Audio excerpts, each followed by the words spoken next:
প্রতি বছর সংস্কার নামে কোটি কোটি টাকা ব্যয় হয়, তবুও টেকে না উপকূলের বেড়ি বাঁধ। ঘূর্ণিঝড় এলেই ঝুঁকিপূর্ণ বাঁধ নিয়ে উৎকণ্ঠায় থাকেন নদী তীরের কয়েক লাখ মানুষ। স্থানীয়দের অভিযোগ, নিম্নমানের কাজ ও সীমাহীন দুর্নীতির কারণে বাঁধ টেকসই হয় না।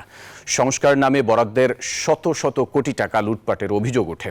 পানি উন্নয়ন বোর্ডের দাবি, নিয়মিত সংস্কার হলেও জলবায়ু পরিবর্তনে একের পর এক দুর্যোগে বাঁধ টিকিয়ে রাখা দুষ্কর হয়ে পড়েছে। শামসুজ্জামান শাহিনের তথ্যছবিতে ডেস্ক রিপোর্টে বিস্তারিত। দুর্যোগ এলেই উপকূলে বেড়িবাঁধ নিয়ে শুরু হয় তোড়জোড়।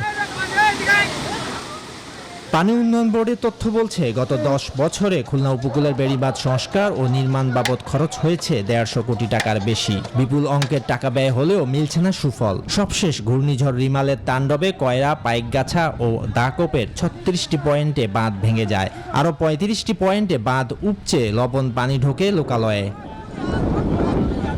লবণ পানি থেকে কৃষি জমি ঘের রক্ষায় দুর্গতরা ক্ষতিগ্রস্ত বাঁধ মেরামতে স্বেচ্ছাশ্রমে কাজ করেন। বাঁধ ঠিক মতন কাজ হয় না, ঠিকাদার তো আর ঠিক মতন কাজ ঠিক মতন করেন না। আমরা সেভাবে পারিশ্রমিক পাই না, আমরা তো বিনা পারিশ্রমিকে কাজ করি। পানি উন্নয়ন বোর্ড এখানে এই বাঁধের ব্যাপারে তাদের কোনো তৎপরতা নাই।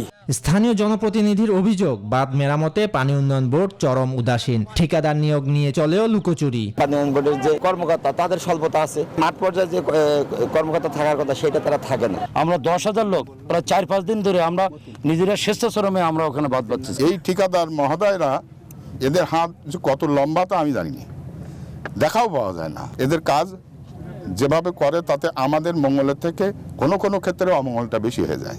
যদিও পাউবোর দাবি, জরুরি মেরামত কাজ তাদের তত্ত্বাবধানেই হচ্ছে, এমনকি শ্রমিকদের মজুরি পর্যন্ত দেওয়া হচ্ছে। বেড়িবাঁধ বাবদ আপনি কত টাকা দিয়েছেন জরুরি মেরামত বাবদ? এখানে আমার এক্সটেন্ড বলতে পারবে।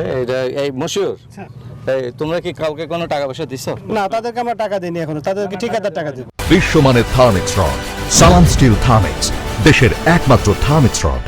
বাঁধ মেরামতে এই টাকা কিভাবে, কোথায় ব্যয় হচ্ছে, কে নিচ্ছেন, এ নিয়েও রয়েছে নানা প্রশ্ন। Desk report, news 24।